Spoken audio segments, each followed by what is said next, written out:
अंबेडकर दलितों की छुआछूत की समस्या लेकर के साइमन कमीशन के सामने गए थे और साइमन कमीशन के एक मेंबर थे लॉर्ड एटली, जो बाद में ब्रिटेन के प्रधानमंत्री। लॉर्ड एटली जो थे वो उसके मेंबर थे और लेबर पार्टी के लीडर थे। तो अंबेडकर बार बार इस्तेमाल करते थे डिप्रेस्ड क्लास, यानी कुचले हुए लोग। और कुचले हुए लोग कौन, इसको वो समझ नहीं पा रहे थे इटली कि आप किसको डिप्रेस्ड क्लास कहते हैं। उन्होंने पूछा तो उन्होंने कहा कि ए कास्ट व्हिच क्रिएट्स पॉल्यूशन, यानी कि वह जाति या वह वर्ग जो अपवित्रता, पॉल्यूशन का मतलब अपवित्रता से था, कि जो अपवित्रता निर्मित करता है उसको हम डिप्रेस्ड क्लास कहते हैं। तो उन्होंने पूछा कि कैसी अपवित्रता, कैसी अपवित्रता होती है, क्या अपवित्रता है? तो उन्होंने कहा और सॉरी क्या अपवित्रता है, और फिर उन्होंने कहा कि जो दलित मजदूर है, यानी डिप्रेस्ड क्लास के जो मजदूर है, तो मजदूर होने पर तो सभी बराबर हो जाने चाहिए, बराबर का वो है।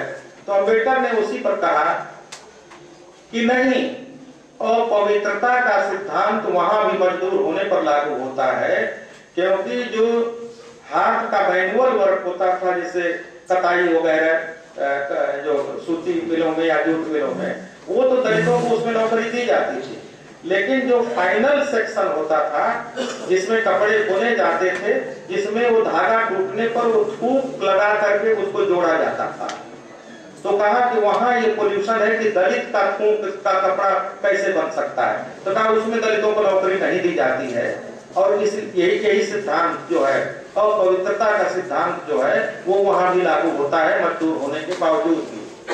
सामाजिक आंदोलनों का राजनैतिक आंदोलन पर वर्चस्व होना चाहिए, यानी social movements must have upper hand over political movement. और इसको डिफाइन करते हुए अम्बेडकर ने कहा कि पॉलिटिकल मूवमेंट से तो हमें आजादी मिल जाएगी, हम रूलर बन जाएंगे, लेकिन समाज जस का तस रहेगा। जो अंग्रेजों के जमाने में है वही भारतीयों के जमाने में होगा। इसीलिए उन्होंने कहा कि सामाजिक आंदोलनों का वर्चस्व होना चाहिए, और जब वर्चस्व रहेगा तभी समाज बदलेगा। आइए तलाशते हैं उस विमर्श को अपने अंदर और थोड़ा बाहर। स्वागत आप सभी का। तो लीजिए प्रस्तुत है नाटक मुरलिया।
जन्मजात विरासत थी।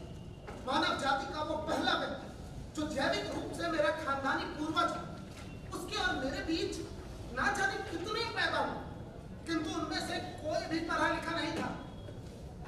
लगभग 2300 वर्ष पूर्व यूनान देश से भारत आए मीनांदर ने कहा कि आम भारतीयों को लिपि का ज्ञान नहीं है, इसलिए वे पढ़ लिख नहीं सकते। उनके समकालीनों ने तो कोई प्रतिक्रिया नहीं दी, किंतु आधुनिक भारतीय पंडों ने मीनांदर की उस कसौटी का खूब खंडन मंडन किया। वैसे हकीकत तो यह है कि मीनांदर की उस कसौटी पर आज भी करोड़ों भारतीय खड़े उतरते हैं। सदियों पुराने शिक्षा का परिणाम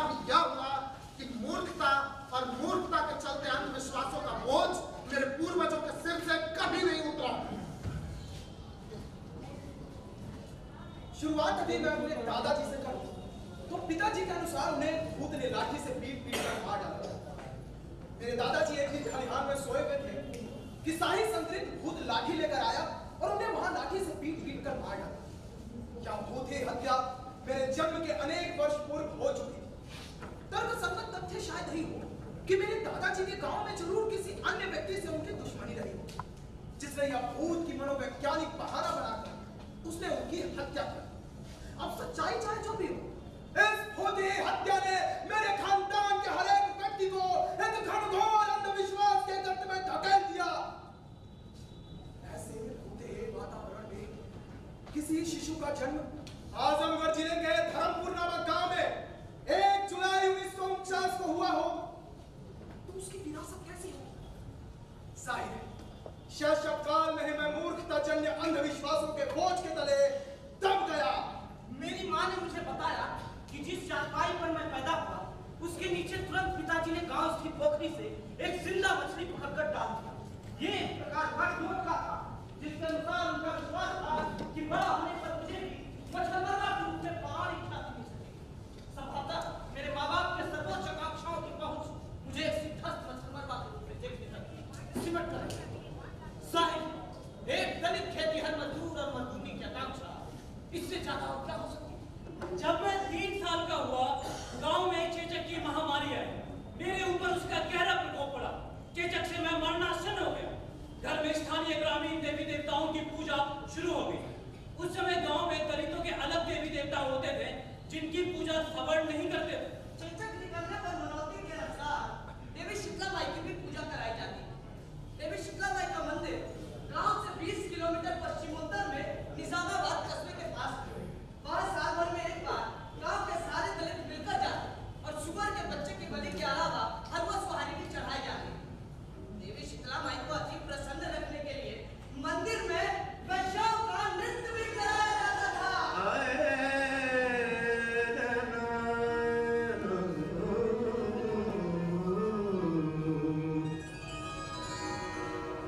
पुल के दुआन मारो न मारो लगते करे जवाब जो पुल के दुआन मारो न मारो पुल के दुआन मारो न मारो लगते करे जवाब जो तुमने मैं तो हाय गाय चतुर बनत छोड़ कर हर जाई पुल के दुआन मारो न मारो जगत कदे जत कदे जत कदे जत कदे जत कदे जवाब जो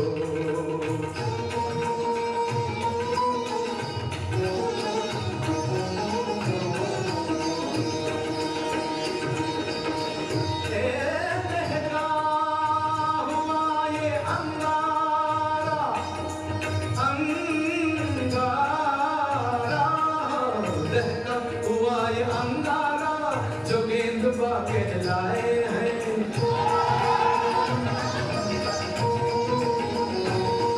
अजतन पर जहाँ गिरे पापी वही दाम पड़ जाए है। अंग अंग मोर पीर करे और करके कहे पुल के दुआन मारो न मारो पुल के दुआन मारो न मारो लगते गले जवान को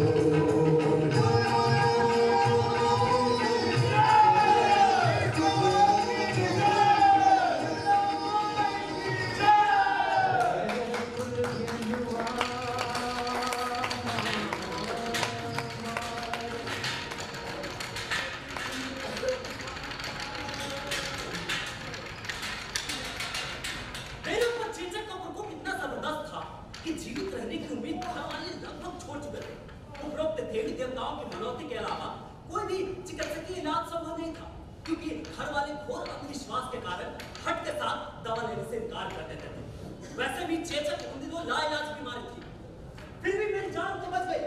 किंतु चेचक का प्रकोप हटते ही मेरे पूरी देह में गहरे गहरे घाव के दाग पड़ गए। विशेष रूप से मेरा चेहरा इन दागों का भंडारण क्षेत्र बन गया। इस पूरे प्रकरण में मेरे शेष जीवन पर अत्यंत दूरगामी प्रभाव डालने वाली घटना। चेचक से मेरे दाएं आंख की रोशनी हमेशा के लिए विलुप्त हो गई। भारत के अंधविश्वासी समाज में ऐसे व्यक्ति श्रेणी में मेरा भी प्रवेश मात्र 3 साल की अवस्था में हो गया था। अतः घर से लेकर बाहर तक सबके लिए मैं अब शकुन बन गया।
दुनिया का एकमात्र साधन था पलाश के पत्तों से पत्तल बनाकर शादी विवाह के अवसरों पर खेत पहुंचाने का।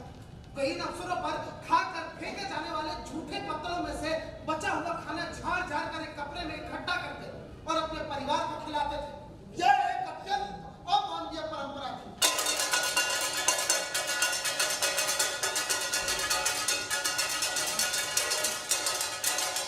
कोई उसे कभी निमंत्रित करके नहीं खिलाता था और न ही कोई समाज सुधारक उनकी इस प्रथा को छुड़ाने का प्रयास ही करता था। ये परंपरा उनके बीच नहीं थी। वो कल्पना के साथ अपने पेशे से कटते थे। वो अक्सर भागा करते थे, किंतु कभी किसी से कुछ मांगते नहीं थे।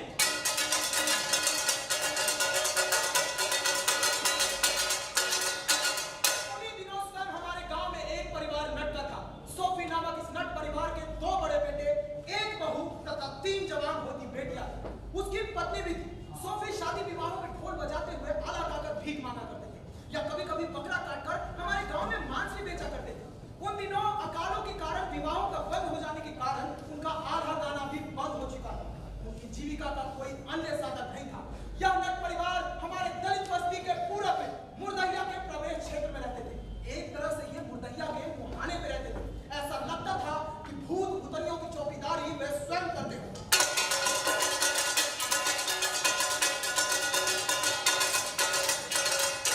सोफी की दोनों बेटी तथा बहू सुंदरता के मामले में अपरंपार संपन्न थी, किंतु भूख उन्हें नहीं लगती थी और उसे मिटाने के लिए उनके पास कुछ भी नहीं होता था। धीरे-धीरे मजबूरी में उनका सौंदर्य उनके काम आने लगा। शाम के समय मुर्दैया के मुहाने पर कुछ अभद्र ब्राह्मण इस प्रकार झुकते थे कि मानो भूत भूतनियों की चौकीदारी वे स्वयं करने लगे हो। मुर्दैया की उन कटीली झाड़ियों के पीछे नटिनियों का सौंदर्य प्रायः गुम होता रहा।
किंतु लिखना असंभव हो गया।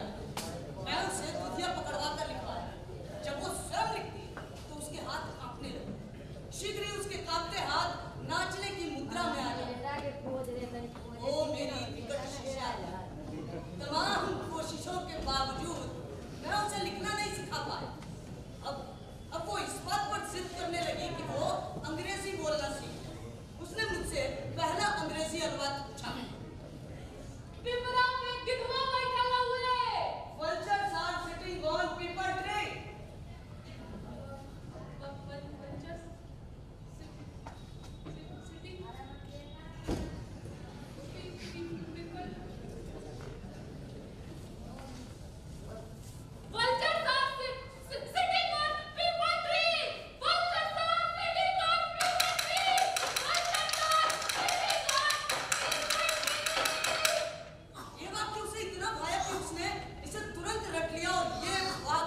जाकर मैं अत्यंत तनावग्रस्त रहने लगा।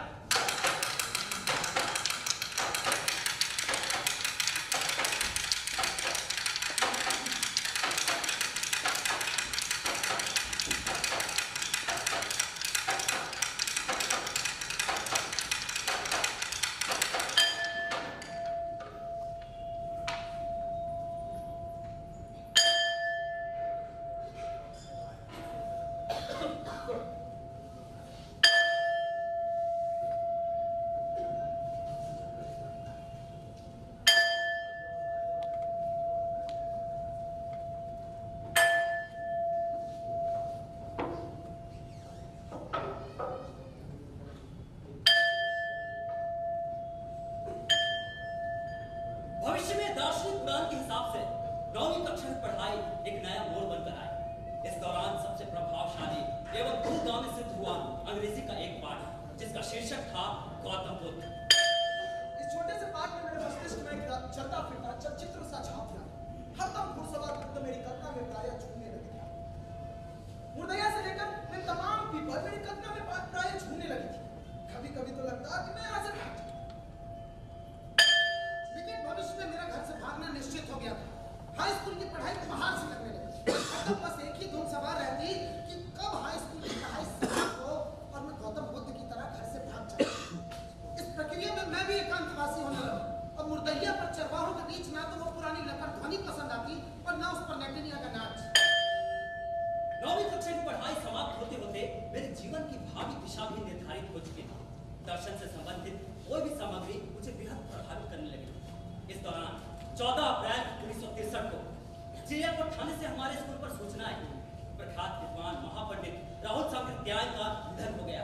इसीलिए दोपहर बाद हमारे स्कूल में छुट्टी रहेगी। उस दिन हम बड़े दुखित मन से घर वापस आए। इसके तुरंत बाद 9वीं के इम्तिहान हुए और हम 10वीं में चले गए। 10वीं कक्षा में समय जो बीतता जाता चिंता उतनी ही ज्यादा बढ़ती जाती है, क्योंकि उन दिनों हाई स्कूल की परीक्षा का रिजल्ट बहुत बुरा होता था।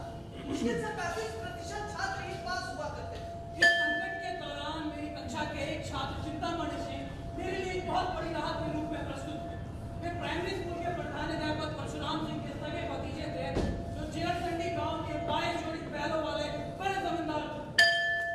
ऐसे ही मेरे एक अन्य सहपाठी महेंद्र सिंह थे। महेंद्र सिंह की यहाँ हाथी पाला जाता था। इन 2 बड़े हाथी घोड़े वाले जमींदारों के लड़कों के चलते दलित बस्ती में मेरी इज्जत काफी बढ़ गई थी, किंतु घर वालों की निगाह में मैं आवारा गर्द हो गया था। ऐसे ही एक रविवार के दिन चिंतामणि सिंह मेरे घर पर आए। घर पर मेरी अनुपस्थिति के दौरान नगर चाचा ने मेरे लिए अनेक शब्दों का प्रयोग करते हुए उन्हें बताया कि मैं सुदेशर पाड़े के खेत पर गया। चिंतामणि सिंह अपना घोड़ा लिए कूदते हुए सुदेशर पाड़े के खेत पर पहुंचे। बहुत द्रवित हो चुके थे। उन्होंने मुझसे कहा कि मैं रोज शाम उनके गांव में जाकर रात में वहीं उनको उन्हें पढ़ाऊं तथा रात का खाना वहीं खा लिया। ये एक ऐसा प्रस्ताव छात्र ने सुनकर मैं काफी आश्चर्यचकित रह गया। साथ ही खुशी इस बात की भी थी कि रात में मेरी मां को अतपेटवा खाने से कुछ राहत जरूर।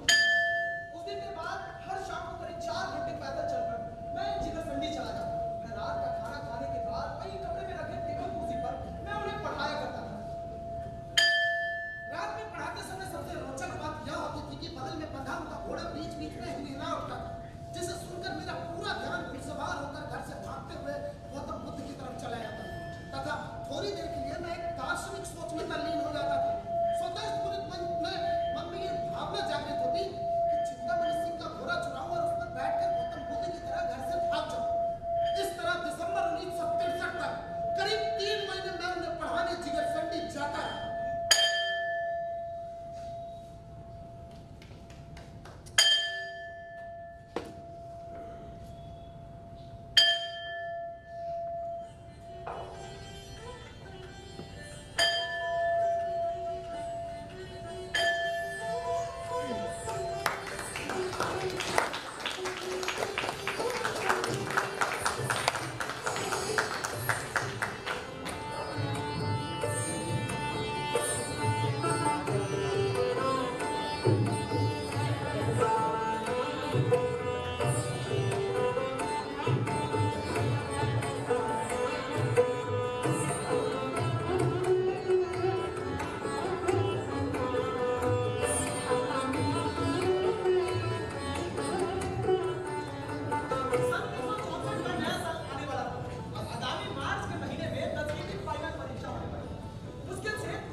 10वीं के फाइनल परीक्षा के लिए फॉर्म भरे जाने थे और फीस के रूप में कुल 30 रुपए जमा किया जाना था। इन दिनों 30 रुपए बड़ी छोटा सी मेरी जैसी परिस्थिति में इतना खर्च होना एक बहुत बड़ा संकट।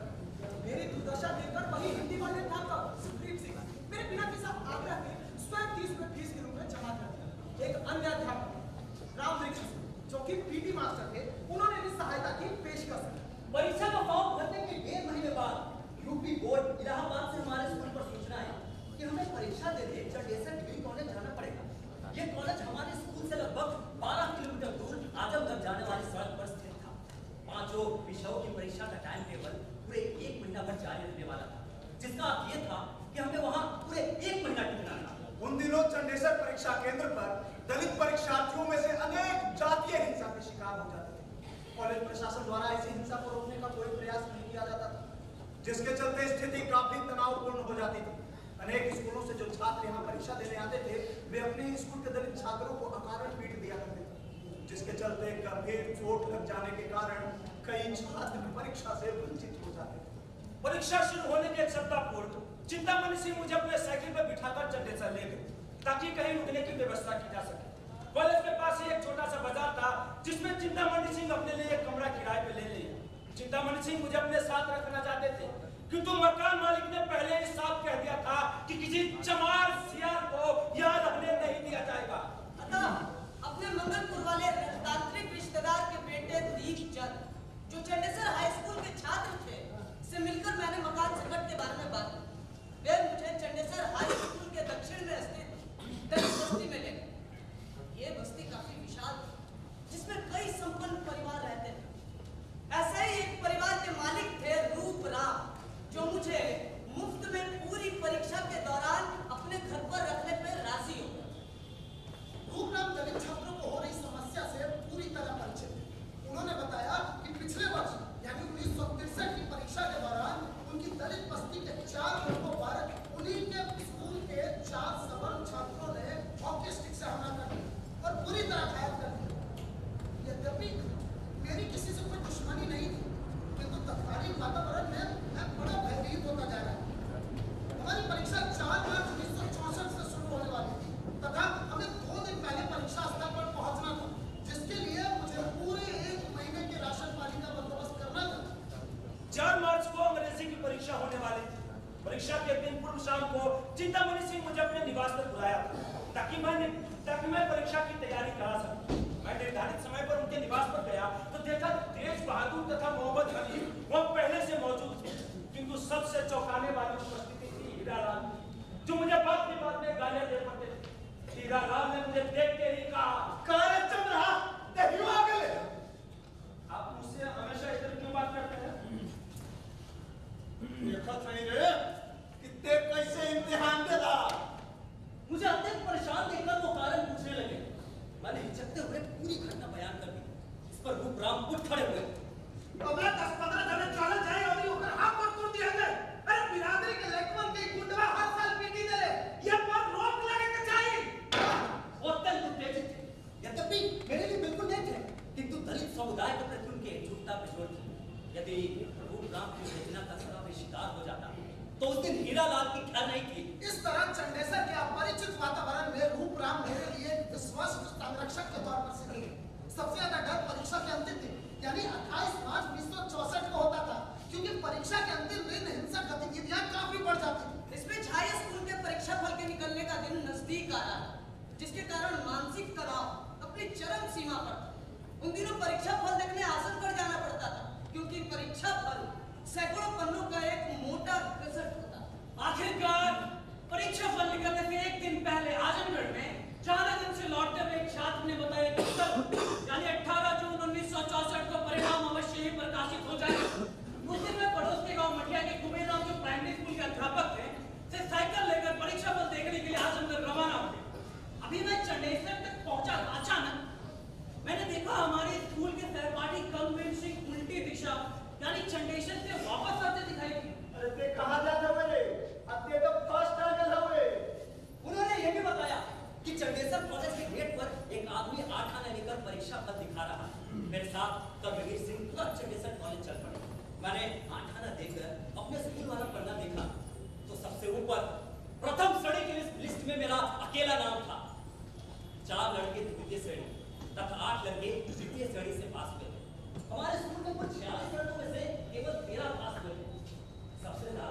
ये देखना हुआ कि चिंतामणि सिंह फेल हो गए।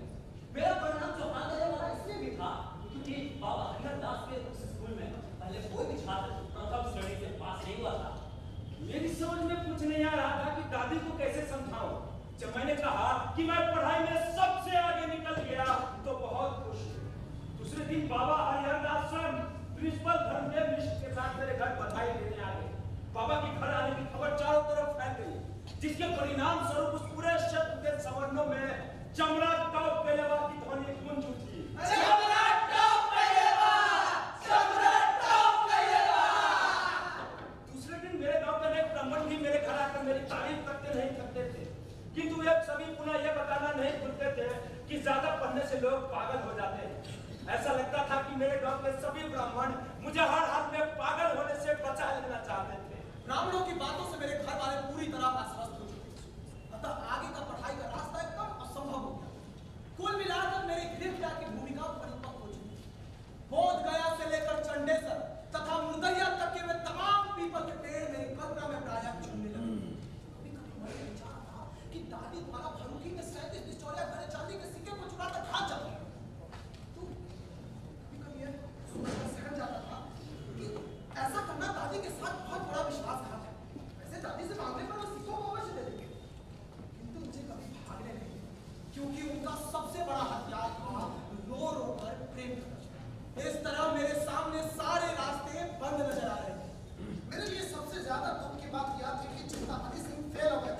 अन्यथा उन्होंने मुझसे बहुत पहले कहा था कि हाई स्कूल की पढ़ाई खत्म होने के बाद हम दोनों एक ही साथ आजमगढ़ जाएंगे तथा एक ही कॉलेज में नाम लिखाएंगे और साथ में ही रहेंगे। उनका यह भी कहना था कि वे हर माह 10-20 किलो चावल आदि ले आया करेंगे, जिससे हमारे खाने का बंदोबस्त हो जाएगा। किंतु चिंतामणि सिंह के फेल होने के साथ साथ ये सारी योजनाएं धराशायी हो गई।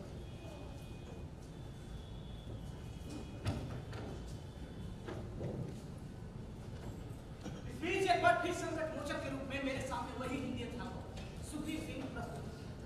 उन्होंने मुझे फिर 30 रुपये दिया और कहा कि आजमगढ़ जाकर पढ़ाई जारी है। अभी 30 रुपयों के बारे में मैंने किसी को कुछ बताया नहीं। 30 जून 1964 की सुबह होते ही मेरा मस्तिष्क विभिन्न विचारों के हुजूम से भर उठा। विद्यार्थी की इच्छा अपनी चरम सीमा पर थी। भविष्य में ज्ञान हासिल करने की कल्पना और मोहमयी ग्रामीण रिश्तों के बीच मैं पूरी तरह उलझ कर बृहस्पतिवार तथा शनिवार को कहीं जाना होता था तो लोग उसे दिशा शुभ कहकर अशुभ मानते। अतः एक दिन पीछे वाली शाम को गमछे में थोड़ा सा सत्तू लेकर गंतव्य मार्ग के किसी पेड़ की डाली से लटका देते तथा दूसरे दिन उसी सत्तू को लेकर लोग अपनी राह चल देते थे। मैंने भी उस दिशा शुभ को मिटाने के लिए इस टोटके का सहारा। दूसरे दिन यानी 1 जुलाई 1964 की सुबह हमेशा की तरह उस भैंसौर में सोकर उठने के बाद मैंने गीता के 5 श्लोक पढ़े और कलकत्ता से भंडारी चाचा द्वारा लाए गए रामचरितमानस को लेकर नटनिया की झोपड़ी पहुंच गया।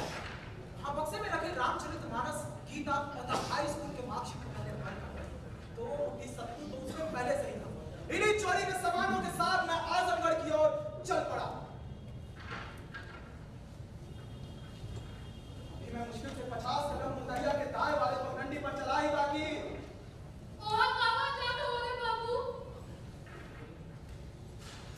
तुम्हारा से सामान ते बढ़ल मत जाए काटे टुकड़ा पहले डाले। साहिब, बरहगंज जाने के लिए मुर्दैया के बाएं वाले पगडंडी का सहारा लिया। जब मैंने उसे कहा कि मैं जहानागंज बाजार से सामान लाने जा रहा हूं तो उसे एकदम विश्वास नहीं हुआ। ऐसे गांव वालों को आभास हो चुका है। अब मैं वहां ठहरने वाला नहीं, इसीलिए वहां बोल पड़ी। अब लौट के ना आए बेकारे, अब लौट के ना आए बेकारे बाबू, अब लौट के ना आए बेकारे बाबू, अब लौट के ना आए बेकारे बाबू। जो अपने बातों में मुझे जितना उलझाती जाती मैं उतना ही डरता जाता, क्योंकि आशंका थी कि यदि किसी घर वालों ने मुझे देख लिया तो मैं भाग नहीं पाऊंगा।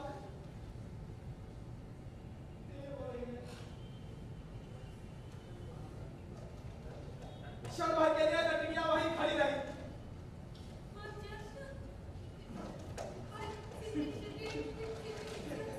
शायद मेरे द्वारा पढ़ाई गई अंग्रेजी वह भूल गई थी, इसीलिए वह बोल पड़ी।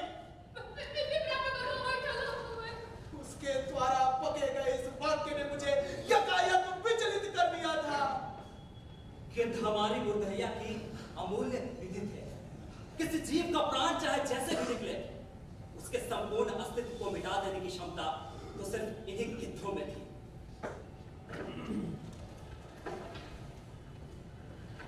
उस जंगल से जैसे जैसे मैं आगे बढ़ रहा था, मुर्दैया पीछे छूटती चली जा रही थी और साथ ही छूट रहे थे इस प्रिय स्थली के अनगिनत यादों के ढेर।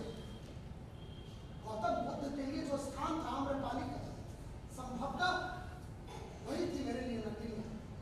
इन सब के बीच मेरे मस्तिष्क पर हावी हुई मेरी अशुभ वाली छाया। चेचक के कारण जिस दाई आंख की रोशनी चले जाने से लोग मुझे देखकर रास्ता बदल देते थे, उस आंख से भी उतनी ही जलधारा फूट पड़ी जितनी की रोशनी वाली आंख से,